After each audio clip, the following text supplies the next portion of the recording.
Sinungaling po talaga yan si Trillanes eh. Bakit po? Paano po hindi sinungaling? Kasama ko po sa Magdalo. Biro mo nung tinanong siya ni Ma'am Jessica Soho, Bumaliktad siya habang nandoon pala kami sa kulungan.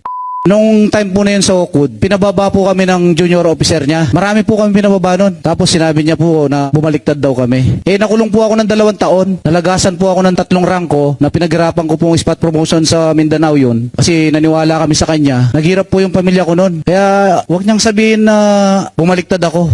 Napakasinungaling niya talaga. Kami po mismo, pinaglaban namin yung korupsyon nun sa loob ng armed forces po nun. Kaya naniwala kami sa kanya nun. Actually, yung Magdalo po, wag na po to eh. Halos wala na pong naniniwala sa kanya dahil sa kasinungalingan niya tsaka yung tumatanggap siya. Siya mismo ang gumawa ng ganyan. Ang pinaglaban namin is korupsyon. Nasasaktan ako bakit nagawa niya yun.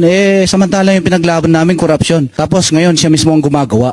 Sinungaling po talaga yan si Trillanes eh. Bakit po? Paano po hindi sinungaling? Kasama ko po sa Magdalo. Biro mo nung tinanong siya ni Ma'am Jessica Soho, Bumaliktad siya habang nandoon pala kami sa kulungan.